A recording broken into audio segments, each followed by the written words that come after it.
vengeance!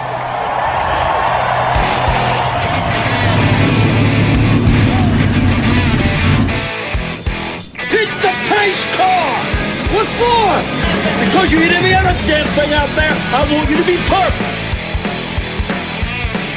When I'm driving, I got a guy on the radio who talks to me. It's him. He talks to me. Well, I wanna be a race car driver. Pretty girls eating from my hand, yeah. Wanna live a life of fun and danger. No sweater working for the man, alright. Well, hey. Well, I wanna be a firefighter. Cool-headed when the heat is on, yeah. Save my baby from the burning building. Take all the way to sleepless on, alright. Well, No, he didn't slam you, he didn't bump you, he didn't nudge you. He rubbed you. And rubbing, son, is racing. Hey, race fans, welcome to the Hoobazoo Radio Network, and welcome to the Drafting the Circuits radio program. My name is Frank Santoroski. I'll be your host for the next hour as we discuss everything racing. Let me introduce you to the panel I have assembled for you tonight. With me in the studio is Mr. Richard Youden from Eau Rouge Engineering and Mr. Seth Eggert from Motorsports Tribune. How are you fellas doing tonight? Doing good. Very good, thank you. All right. Well, guys, it's great to be back. I mean, we've had our little rest time, our agonizingly race-free winter, where we just have to do crazy stuff like watch football or talk to our families, and don't have that racing fix. Now I've had Formula E. We've had Formula E, and we've had the Chili Bowl. We've had the 24 hours of Daytona to keep us occupied. But it's we're on the cusp of starting the 2019 season for the major series. NASCAR will be in action this weekend with the Daytona 500. We've already had the clash behind us and the pole qualifying. By the time you listen to the show, the duels. Which what do they call them duels now, Seth? They used to be Gatorade, then they were Can-Am. Now they are the Gander RV duels. The Gander RV duels to set the qualifying order will take place tomorrow night, or when you listen to the show, you will already have taken place. So Indycar has been testing. Formula One is having their livery launches. It's just everything's coming together. So tonight will be our 2019 Motorsports season preview show. And we're going to start off with our open wheel series. A little later in the program, our friend Gray Warren, who's worked in NASCAR his entire life, will join us in the second half of the show when we discuss the stock cars. So first off, let's talk about IndyCar. There's just been a lot of really amazingly positive news coming out of this series. And this is a series that not so many years ago appeared to be falling apart, and then even a few years prior to that it was fractured and split, but right now there seems to be a great amount of momentum.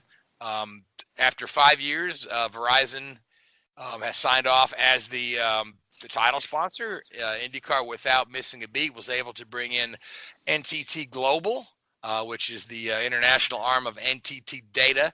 NTT Data, which has been a sponsor with the Chip Ganassi car for a while, but NTT stands for Nippon Telephone and Telegraph. They're essentially the AT&T of Asia.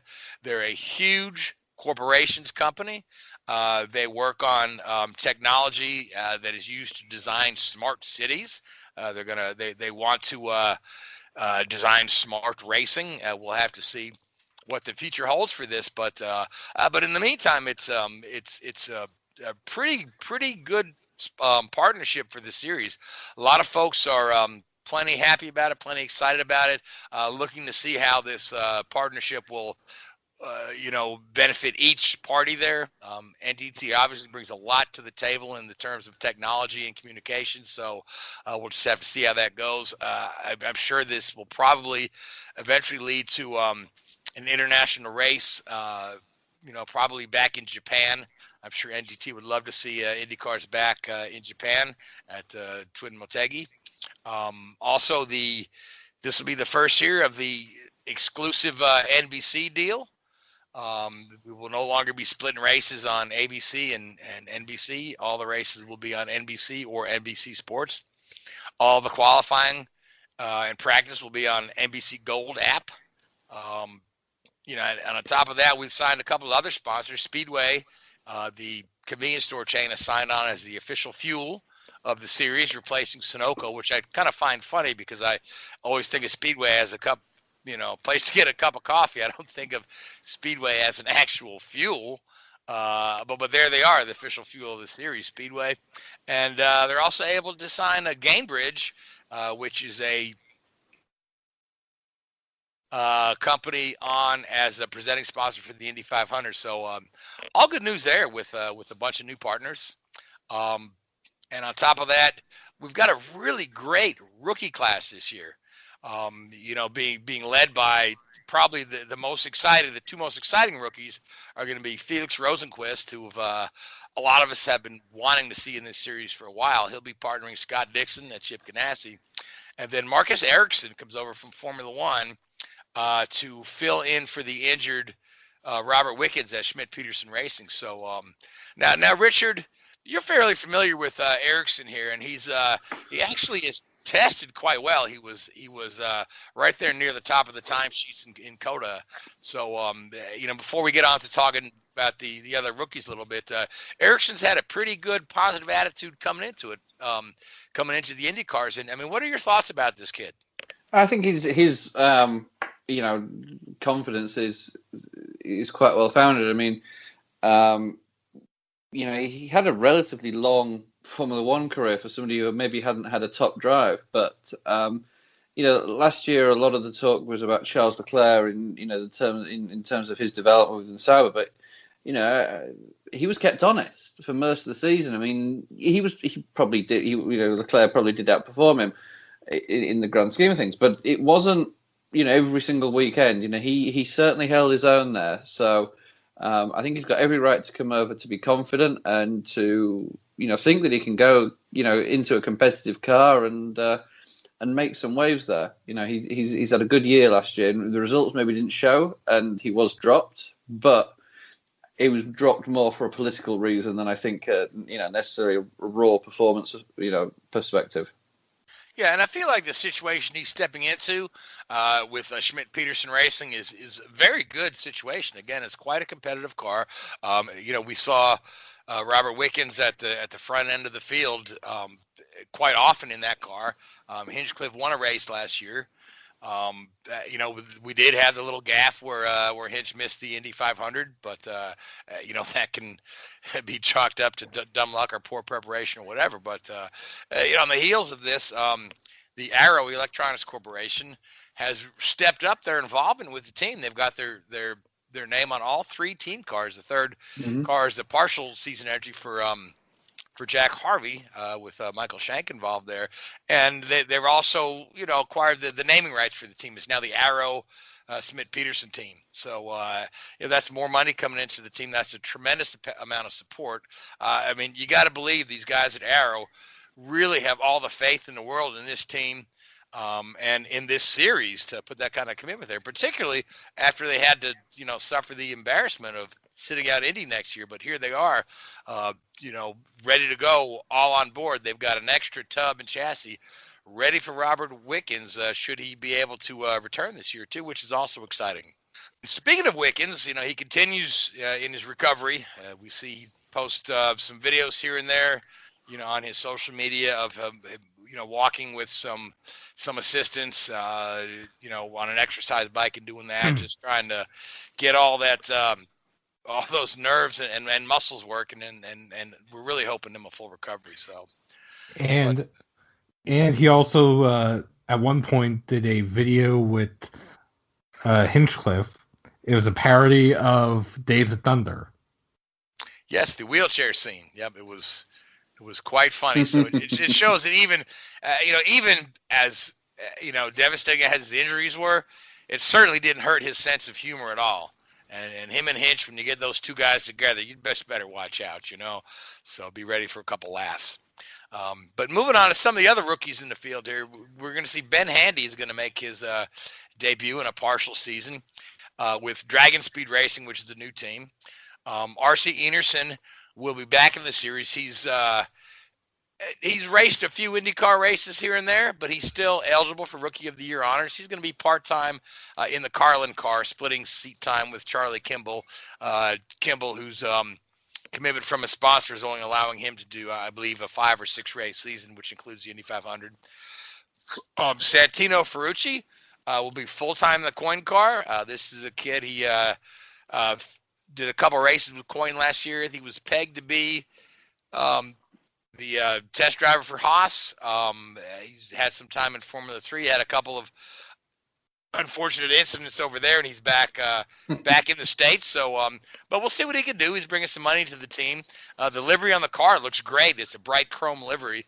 We saw it at Laguna Seca, so we'll see how he does. And then the Harding-Steinbrenner team, which is all in the news right now, at the end of last season, they had put the duo of Colton Herta and Pato O'Ward in the cars for the season ender. They had a little help from Andretti with the damper program. Both those cars ran well. Award qualified in the top 6, finished in the top 10, had a great run, and then both those guys, Herta and Award, were introduced as the team's 2 full-time drivers for 2019.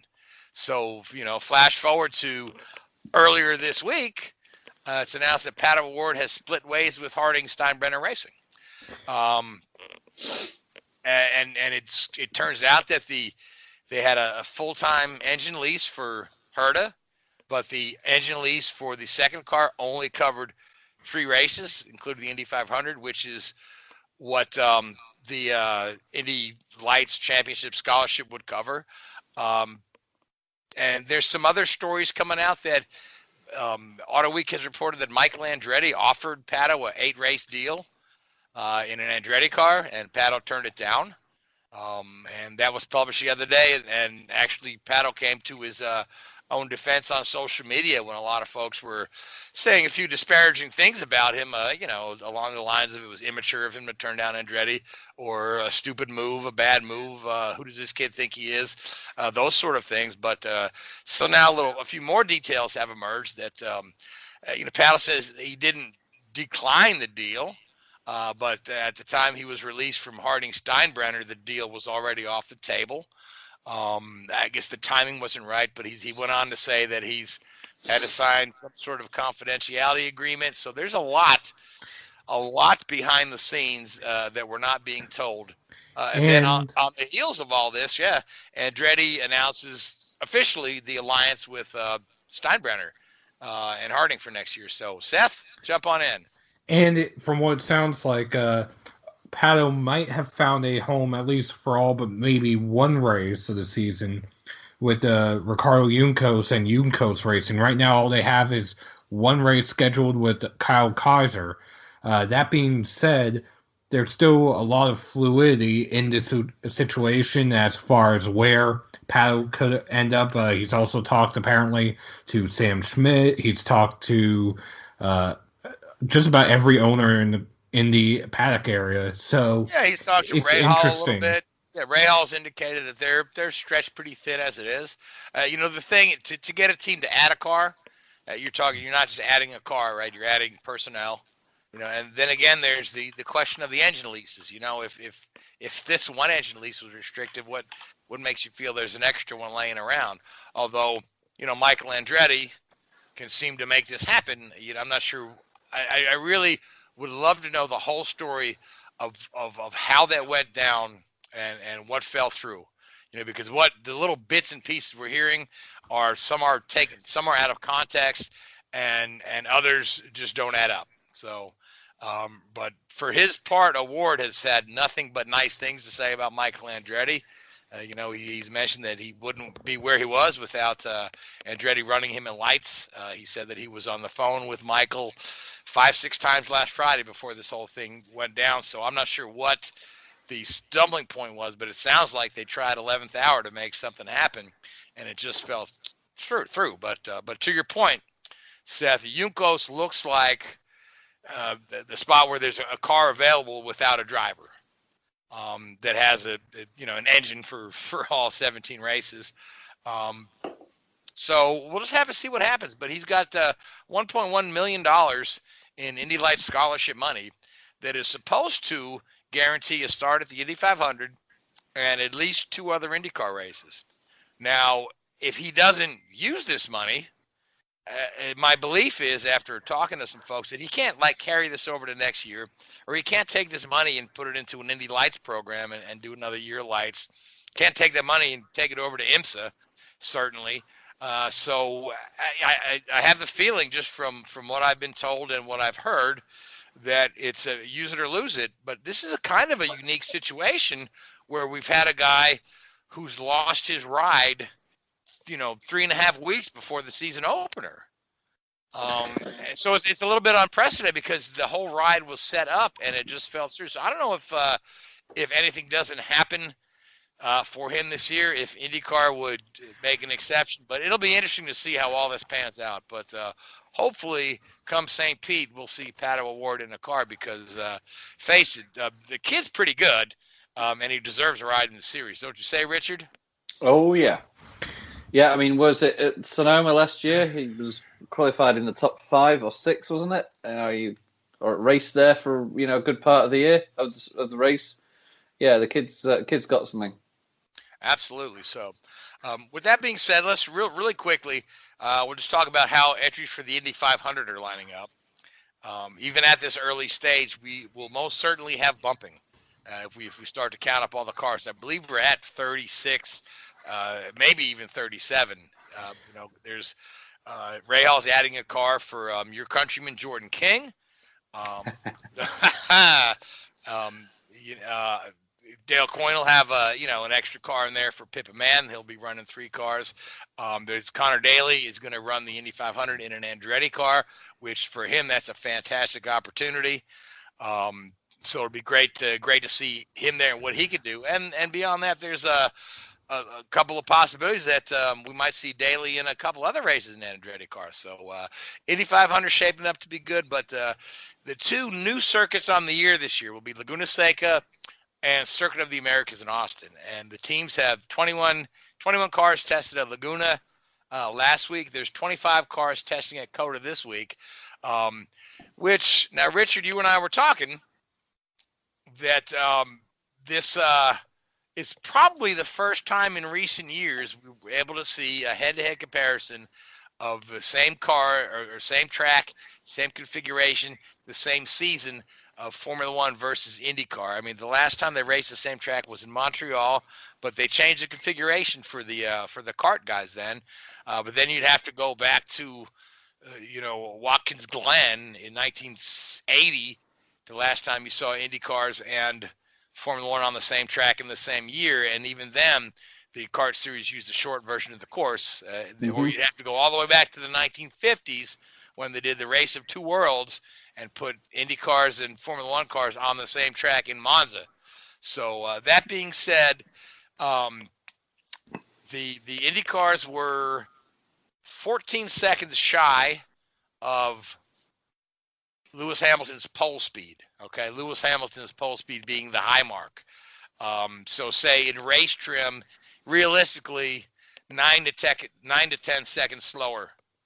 The Indy cars versus the Formula One. So, Richard, you've worked on Formula One cars. You're pretty familiar with Indy cars. So let's talk about the differences in the cars and what we might expect to see out of the Indy cars in race trim at Austin. Yeah, I mean, as you quite rightly said to start off with, that headline number of 14 seconds, whatever it may be, is obviously, there's a huge difference between testing in February when it's pretty chilly out there still, I'm sure, and, they're not going to be running on low fuel. Nobody's going to be doing a qualifying simulation. So it could even be less than 10 seconds. It could be down to maybe 6, 7 or 8. But it's in a way, I think it's scratching everybody's itch to see really, what the head-to-head between those two cars are like. But it is good to see them out there. It's a fantastic facility, a fantastic circuit, and it's almost sort of sacrilege in a way that the IndyCar series wasn't using that circuit in the same way that, with Laguna Seca and places like that. There's some fantastic circuits around, but. Yeah, I mean, obviously, the main fundamental differences between these two series is that the Formula One series is a completely bespoke series. Every team designs their own chassis and aerodynamics and transmissions and suspension parts and Obviously, the engines will come from different engine manufacturers typically. Obviously, you've got your big factory teams who will design the engines themselves, but it is very much an individual sport. Whereas the IndyCar series is a little bit more. You buy an engine from Honda or Chevrolet, you'll get your tub from Delara, I believe it is, and then you've got a spec aero package. So there's a little bit of work that the teams can do in terms of damper and suspension design and geometry and specification, but it's not.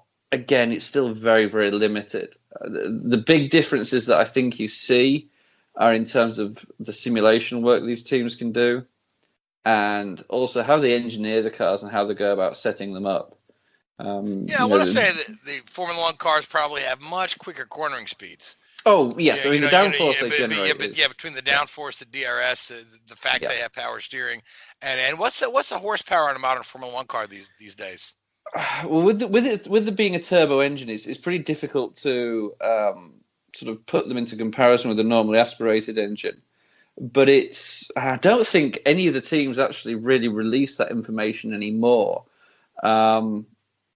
But it's significant, and also with the hybrid KERS system, again, the energy regeneration system, it's very difficult to actually put an absolute figure for the horsepower they generate out there, because just the technology in them is so different from anything we've seen in the past. Certainly, but suffice to say, it's probably quite a bit higher than the 750 that IndyCar's running. Yeah, so there's talk about it being up in the high 900s. Now, whether or not that is true, again, teams obviously like to they guard these numbers quite closely, but the big development area between the two that's different is obviously in the aerodynamics. So, as you say quite rightly, the cornering speeds in the Formula One car far, far outweigh anything that an IndyCar can achieve, and that's just that's not anything negative towards what the IndyCar can do. But then another area where the IndyCars are better is on the ovals. They're designed to places like Indianapolis. The straight line speeds that they can achieve far exceed anything that the Formula One car can achieve.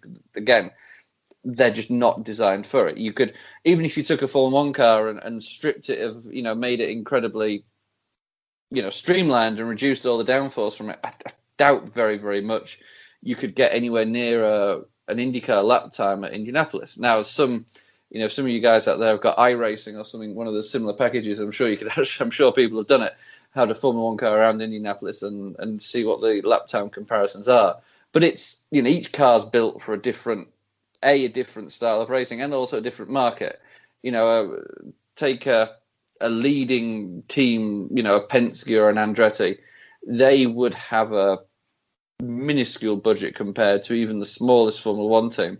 You take Gene Haas, that's probably the best comparison. I can't remember the number he gave for the disparity between his his NASCAR budget and his Formula One budget, but it's I think the Formula One is at least 3 or 4 times, and that's a leading NASCAR team, which probably again has bigger budgets than hundreds of millions. Yeah. In NASCAR, I think it's about 30 to 40 million per car for Gene Haas.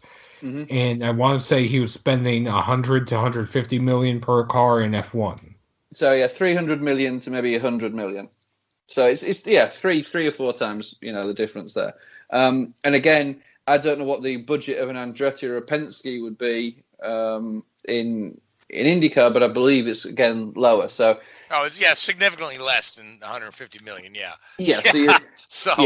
Matter of fact, right now the IndyCar series is one of the more economical forms of racing compared to both NASCAR and F1. So, with a bit of a shorter season and a spec chassis, support from the engine manufacturers, and of course support from Firestone.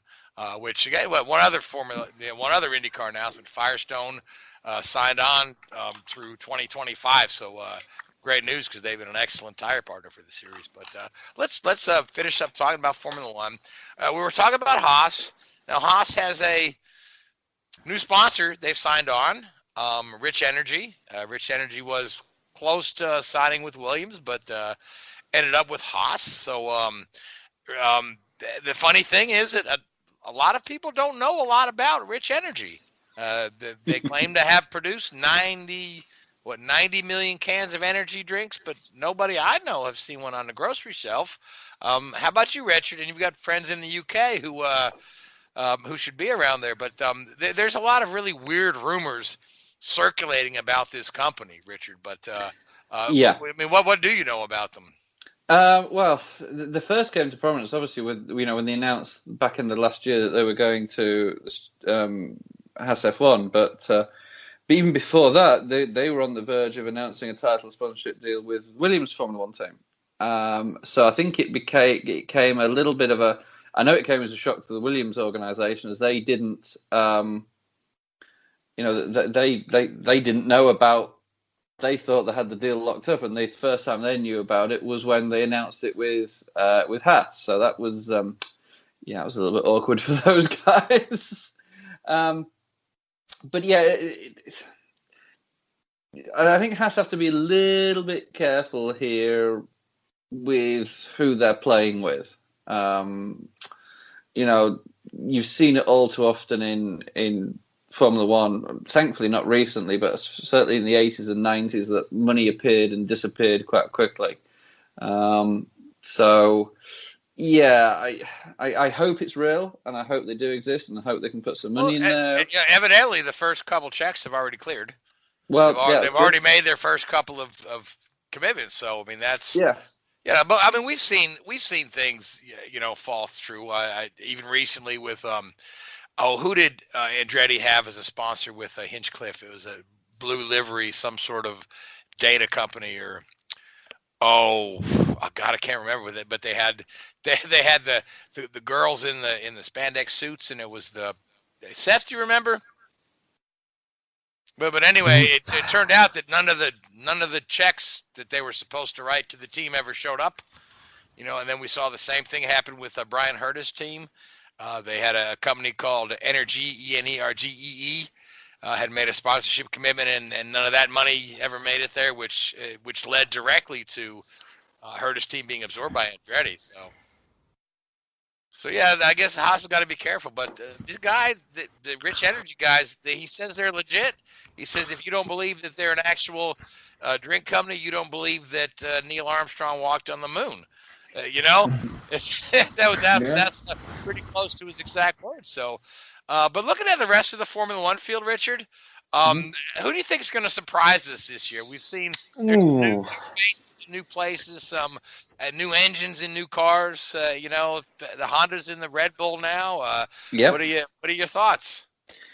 Well, I mean, I think you'd like to see Honda be competitive. There's no doubt that the Red Bull chassis and aero spec is probably the class of the field. I think if you had a Mercedes engine in the back of that I know it never quite works that way, but if you had a Mercedes power, or a unit that was equivalent to the Mercedes performance in the back of that Red Bull, they would have been head and shoulders above anybody else over the last couple of years. So it'd be great if that Honda engine could come along and be competitive. There was glimmers of it, last year with Toro Rosso. Obviously, Red Bull have got a lot of data from that, and Toro Rosso and Red Bull are sharing the same, power plant and rear end as well this year. So the Toro Rosso are going to have a big advantage there. Not just the fact that they are given or are paying for a rear end and suspension geometry of a leading team. If you have a certain rear end geometry, that has a knock-on effect on your front end geometry. So the front end's probably not going to be a million miles away from what Red Bull are running. Danny Kvyat is coming back, and Albon comes in as well into the Toro Rosso team, so they could be pretty competitive. Sauber, you'd look to see them do well. They've just announced, not Sauber anymore. Alfa Romeo, yeah. So yeah, they've taken really quickly. I want to jump back to Red Bull for a second. Sure. Now, who is Verstappen's new teammate? Is it Pierre Gasly? Am I correct? Yeah.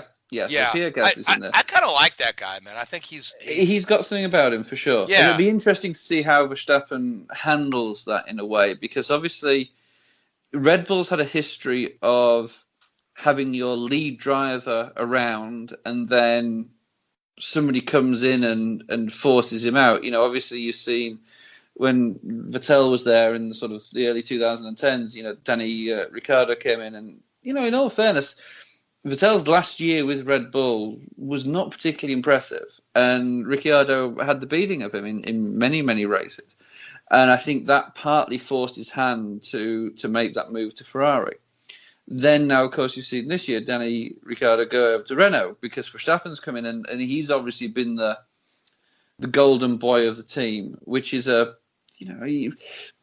is this going to happen? If Gasly starts performing well, we're looking in 2 or 3 years' time of Verstappen being forced out. The Red Bull have this, and we've talked about this many, many times on this show, the whole Red Bull young driver program. They've got these guys coming through, and what do you do with them? If Kvyat suddenly is phenomenal now after his break and he comes back, does he get another shot at the Red Bull? And the same with anybody else. And if he does, then who gets dropped? Well, you can't, do you drop Gasly? Well, he's only been there a year or so. Well, so what's the purpose of that? The purpose of that has to be there for a reason. Yeah, see, So, Red Bull just needs to branch out and have a few more teams because they could have the Red Bull Tropical and then the Red Bull Yep. Blueberry. Exactly. Sugar-free Red Bull. They could have their own racing series. They could have their own racing series. They sure. Well, they do with airplanes.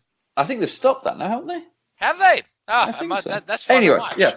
I digress. That's just not part of our show. Yeah. So. But no, it'd be interesting to see that sort of dynamic with the teammates, because if Gasly starts to push Verstappen, that'll be interesting to see what happens there. Of course, the Mercedes seat, you're probably starting to think that Bottas is under pressure. If he doesn't raise his game substantially this year and push Hamilton a lot closer, which he did last year at times, but went against him in places, then you're looking at, Mercedes have 2 drivers on their books straight away, Ocon and George Russell, who's at Williams. So that's going to be an interesting, situation there. You would imagine that Bottas would have to do something really special this year. I dare say he'd have to maybe even win the championship this year to keep his drive for next year, unfortunately. And it's going to be tough to do because he's still got Lewis in the other car. Exactly. So and then let's talk. I want to ask you about Renault, though. Yep. I'm kind of really interested in Renault. They seem to have been making really good, steady progress year after year. I mean, are they gonna to crack that glass ceiling, I guess, to break into those top 3, particularly if the Honda fails to perform in the Red Bull car? Does that put Renault on deck? Potentially. I mean, they've targeted 2020 for race wins, and they're saying that their hiring of Danny Ricciardo is a catalyst for that. Trying to do what Mercedes did when they hired Hamilton, those years before they went over to the turbo era. So there's obviously a lot of talk coming out of Renault about how they want to be winning championships and being competitive. Their engine package is competent at best. They've never really, they would never really got within touching distance of Red Bull. So fundamentally, you have a problem there. You can't beat Red Bull with the same power plant, then you're not going to win. You're not going to win that battle there. Potentially, if Red Bull do suffer with the Honda engine, but I feel that the Honda engine is on such a level now that it's probably comparable to the Renault engine.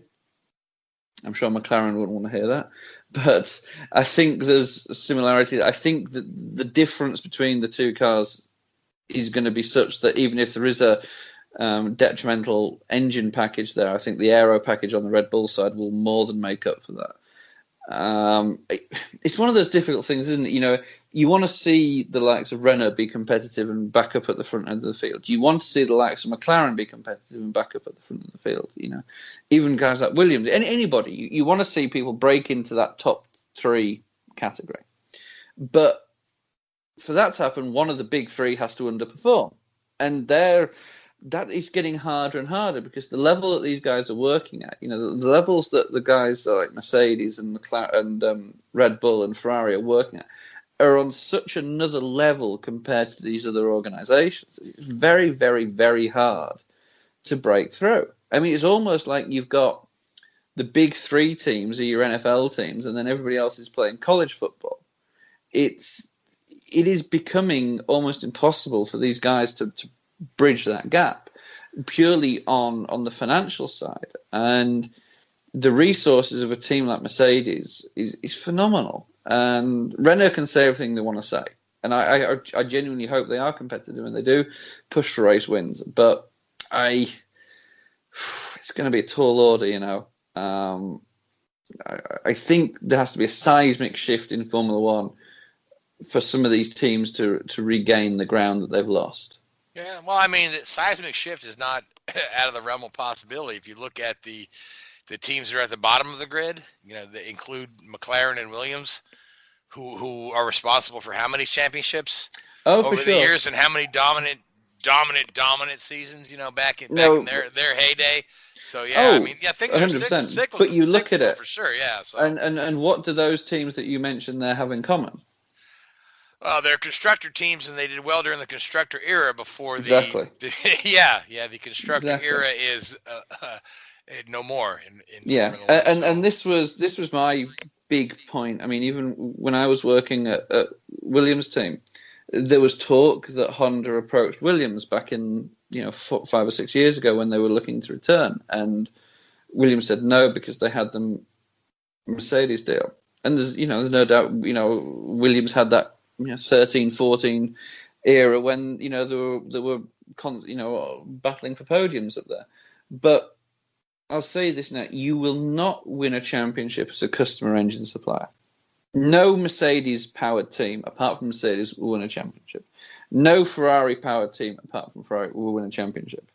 No Honda-powered team now, apart from Red Bull, will win a championship, especially if they're all in on it. And as long as you have that scenario where you have engine suppliers supplying leading teams, you will always have this hierarchy. Because if say, I don't know, Racing Point, whatever they're called these days, suddenly come along and have a breathtaking chassis and can beat Mercedes, I'm telling you now, their engine maps, their cooling packages, the requirements on that engine will be manipulated in such a way that they will not be able to beat Mercedes. Just hands down. Where's the point in Mercedes doing what they do if that can happen? And that's why McLaren took the risk to go to Honda. Now, it didn't work out, and I still think that was a mistake. I still believe that McLaren leaving Honda was a mistake, because Honda will get it right at some point. Renault, again, they're an engine manufacturer. Where is the desire for Renault to have McLaren win a championship? When then, that just makes them look bad. Because it's like, well, hang on, we're putting all this money into our own team and we're being beaten by somebody else. It's a very, very negative thing. So, yeah, when you look at it that way, yeah, you can say that's McLaren really probably should have stayed where they were at with Honda and let them, because Honda's got a great history of figuring it out. Yeah. You know, when they first started Formula One in the 60s, took them a while, but they figured it out. When they first started Indycar in the 80s, it took them a while. They left Bobby Rahal out of the Indy 500. We know that, but they figured it out.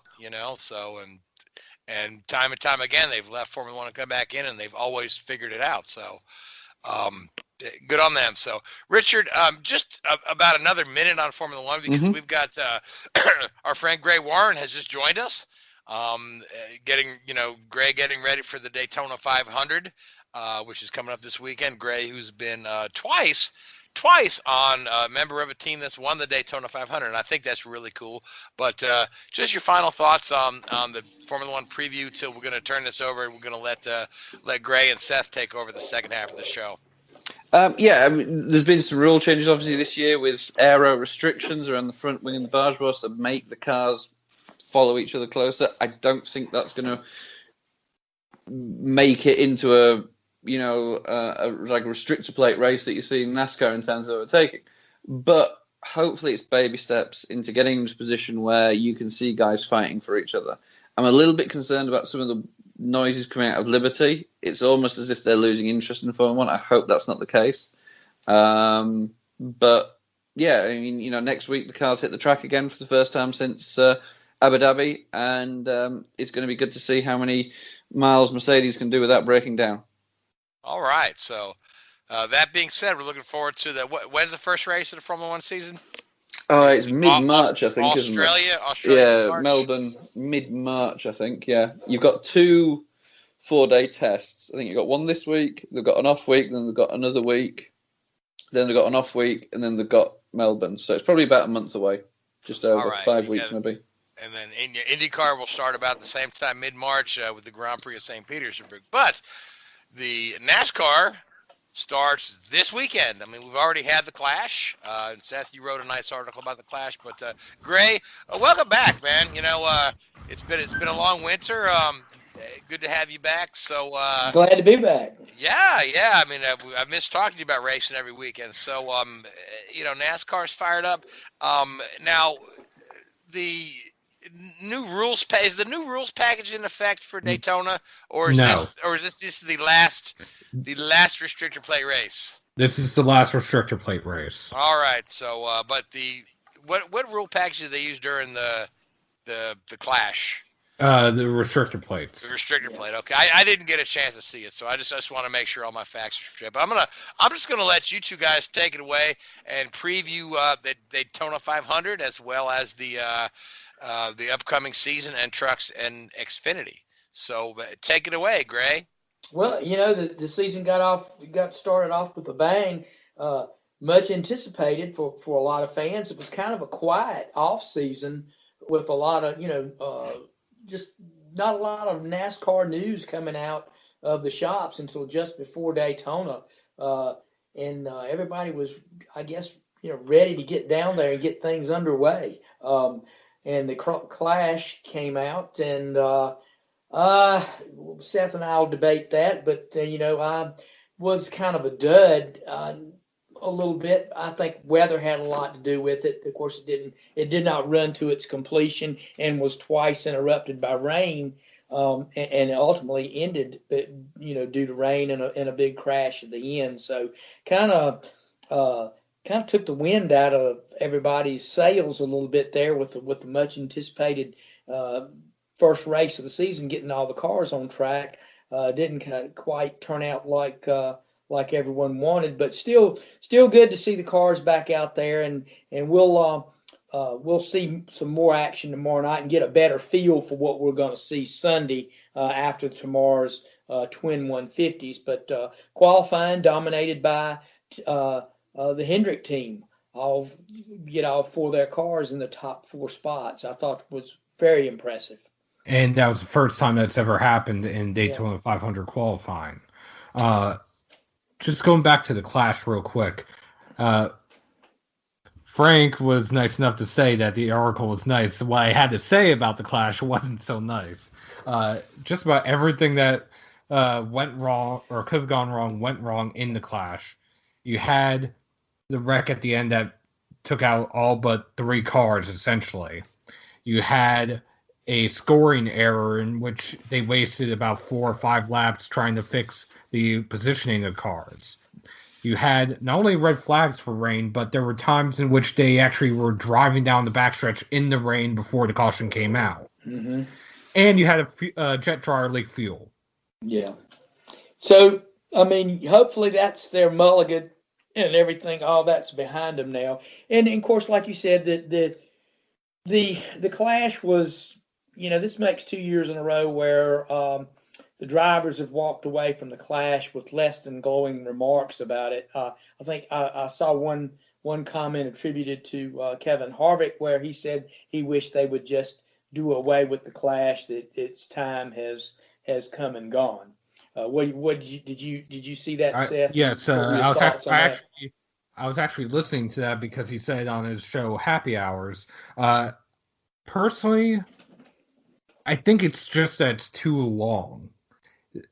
Back in the day, up until about 2002, 2003, the Clash was only about 20, 25 laps. Yeah, and then it became 50, and I think 50 laps is probably about, you're right, Seth. I think 50 laps are probably the limit on that, because you want it to be an all-out sprint race and include one pit stop. And typically, if you can run 50 laps now, I think you could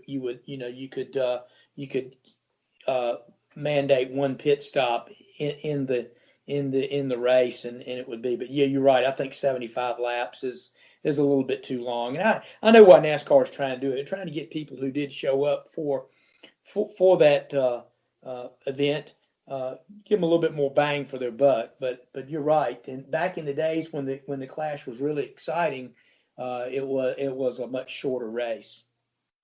And on top of that, just something else to add to it, that field-consuming wreck, it was a racing deal between Menard and Johnson. Yeah. Everyone pretty much agrees on that.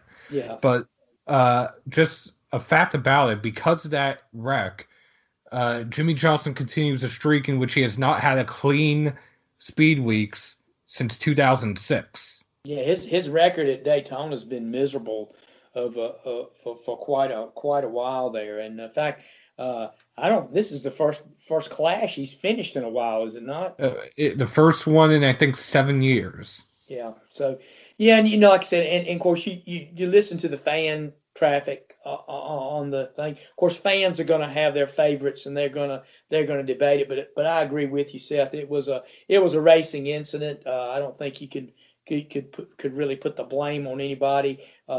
They were racing for the lead, and it's just it just happens. That's the nature of restrictor plate racing with these cars and the aero package that they're running with now.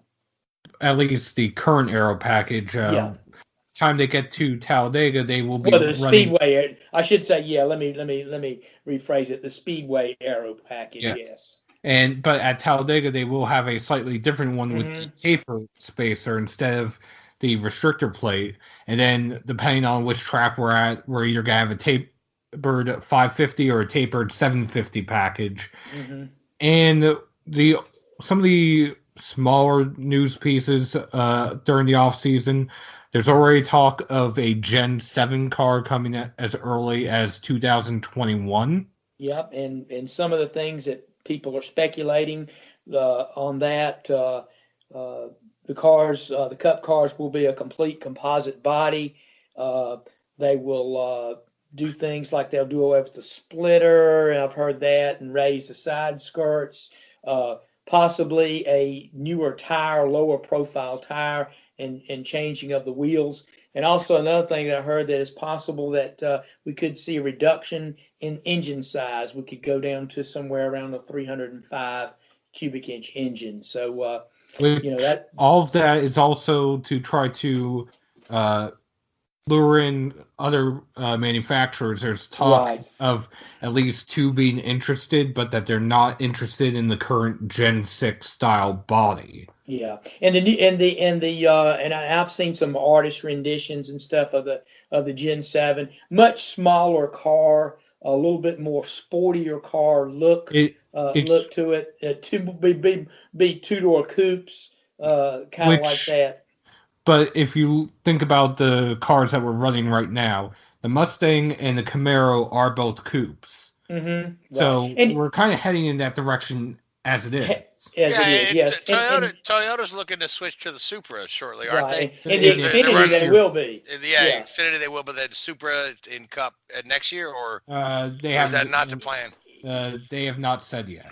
Okay. Yeah. And I think that's probably a good move on NASCAR's part, because you want the fans to identify with the cars on the street, and that's what the cars are headed towards. So to be able to, they still want to market cars, Detroit and the manufacturers do. So yeah, you need to do it. And I think it'll be time for a body change in 2021. To freshen the sport up and kind of spice it up a little bit. So I don't think that'll be a bad move at all. And I think it's a time that if you want to look at an engine reduction that won't break the bank as far as the owners are concerned, that would be a good time to do it, because they've already instituted rules that have reduced the inventory of engines that the teams have to have now anyway. So by kind of working that in and further reducing those 358 cubic inch engine that they currently by going ahead and further reducing some of those inventories, that will help be that a little bit easier to swallow that changeover to the smaller engines. I would imagine the blocks and pretty much a lot of that would be some of the pretty much be the same, but they would introduce rules that would lower the displacement of the engine. So we'll see how that goes. But yeah, I think it's a good time to do it. And speaking of rules, NASCAR announced one pretty major, I would say, rule, if not policy change. From now on, if the race winner fails post-race tech at the track, they are disqualified. The win, the points, the money, the trophy all go to second place should they pass tech. And I think that's probably a rule change. It's probably long overdue, because virtually all your grassroots sanctioning bodies in the United States currently do that. And NASCAR has been the lone holdout in their three major series forever doing this. Of course, they've been one-off incidents here and there over the course of time that have been a little bit different. But the most recent disqualification in the top three series came in 2002 in a Busch Series race at that time. Exactly. And that was because a team had drilled holes in the roll cage. Mm-hmm. Yeah, I remember that. That's the incident I was referring to. I knew it was in the Busch Series, but couldn't remember the exact time. But yeah, but I say that's probably long overdue. And that's, again, I think NASCAR listening to the fans. The fans have long wanted that. And NASCAR's reasoning over the years is they wanted the fans to know who won the race when they left the track. Well, times have changed. There's instant news media now, so there's nothing like where in the old days when people left the track and drove home, and they didn't have smartphones, and there was no internet, and they'd have to go home and read the paper the next morning to tell them what they saw on Sunday afternoon and things like that. Everything's changed. So those things don't apply anymore. So basically, I think that's a good rule change that the fans will like. Yeah, but let me ask this question to you guys here, okay? So when we're talking about failing post-race tech, right? Mm-hmm. Because we know there's different levels of failure, right? Mm-hmm.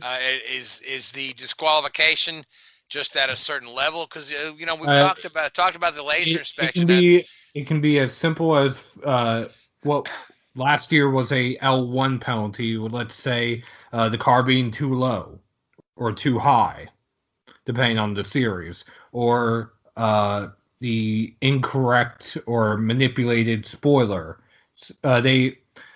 The wording of the announcement was, had this been in place last year, Kevin Harvick would have been disqualified from the first Vegas win and the playoff Texas win. Okay, now I know what his infraction was at the first Vegas race. That was on the rear glass distortion. Texas was playoff the spoiler. Texas was the spoiler. They right. Placed it slightly off to the right, and it wasn't the correct material. Right. Well, they made their own spoiler instead of using the spec spoiler that is required. So yeah, and those are pretty egregious fouls there, if you will. That's not like having 3 lug nuts on or anything like that.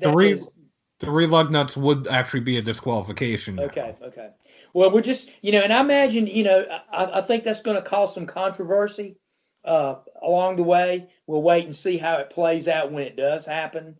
But there'll be guys will be a little bit more cognizant of what they're doing. Also, talking about that, there were 3 car chiefs that were eliminated from the festivities the rest of the week, and they after failing pre-race inspection this weekend, and those were the car chief on the 3, the 13, and who was the other one? The 9.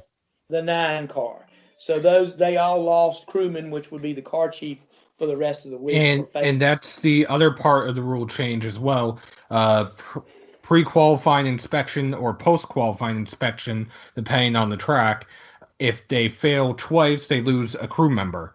If they fail 3 times, I believe it is a crew member and not just practice time anymore, but also a drive-through penalty.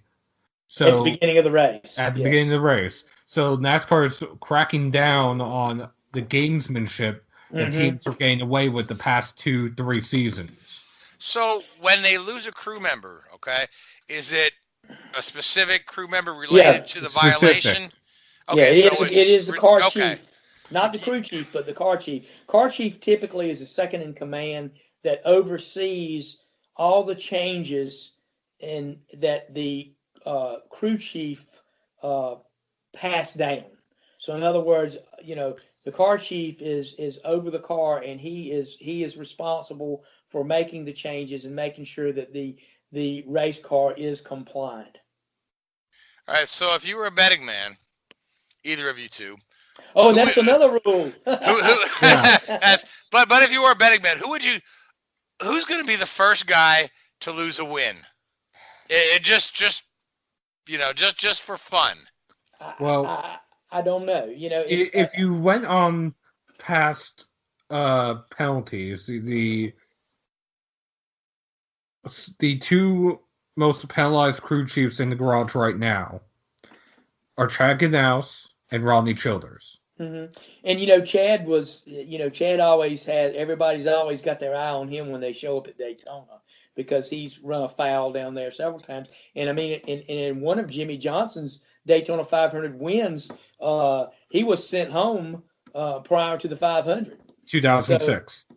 So that it's hard to say. I think people will still continue to stretch the rules. That's what they'll do. Come on, just for fun. Let's all throw a name out there and see who wins. I think, honestly, I don't think it's going to be one of the top crew chiefs. I think it's going to surprise us. I think it's somebody that's going to be trying to push the envelope to make their team competitive with the top teams. So I'm not going to say it's going to be one of the big 3 guys or one of the top teams. I think it's going to be one of the maybe second tier guys trying to keep up with the big boys. That's just my opinion. Meanwhile, I'm actually going to go a little bit further out there because this rule encompasses all of NASCAR series. I think the first one that will end up losing a win won't actually be in the Cup Series, but will be in the Xfinity Series. You could very well be. Okay. So neither one of you guys have thrown out a driver's name. Richard, who's the first driver that's going to lose a win in the NASCAR Cup Series? Just for fun. Ooh, that's a damn good question. Let's have a think. Probably it'd be ironic if it was a driver who hasn't won a race yet, wouldn't it? Daniel Suarez. There we go. Okay, there you go. Thank you, Richard, for throwing out a name. This is just for fun, guys. So I know, but it's I know. it is. Yeah, it's a really difficult question because guys are going to think twice before with this new rule in the books. But we're down to just a few minutes in the show. What other rule we touched about? You said being a betting man. That's what NASCAR has changed their gambling policy to be more in line with the stick and ball sports. They came in. I didn't really see the need of it. Anyone inside the industry, they can participate, but they're capped at $250. And that's more or in less winning. fantasy stuff. You Yeah. can't, you can't go to the sports book at Vegas like we can. But that's for like crew members and licensed, DraftKings, the NASCAR fantasy, stuff like that. Yeah, license anyone that's a licensed competitor. And I don't know what I mean. I have never heard of anything being, where that's done. I think NASCAR just did that to kind of fall in line with other mainstream sports. I don't know that that's. Yeah, well, the federal, they lifted the ban on sports betting. Yeah. There's just going to be more of it out there. But exactly. Guys, we're down to 1 minute left in the show. We have enough time for everyone to go ahead and make your pick for the Daytona 500. I'm going to start with you, Seth. I'm going to go with Ryan Blaney. Great. Okay, and I'm telling you what, since I am no longer a licensed member of NASCAR, I can bet and do whatever I want to.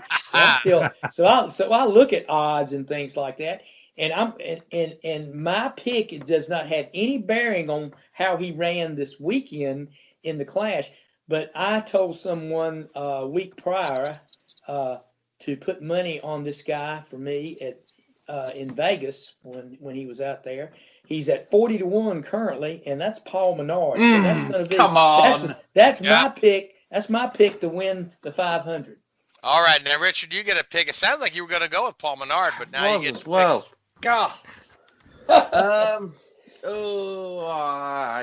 Really? Were you going with Paul? I was. Yeah. Those HMS cars look strong, don't they? Yeah, they do, boy. I tell you what. Alex Bowman. Yeah, Chase is going to be tough. I think that's my pick is Chase. My pick is Chase Elliott for the Daytona 500. And guys, we'll all get together next week, do this again. But we are out of time, so I want to thank you, Gray, Richard, Seth. I want to thank the Hoobazoo Radio Network. I want to thank all you folks that tune in and listen to us every week. This is Drafting the Circuits. Good night. Hoobazoo.com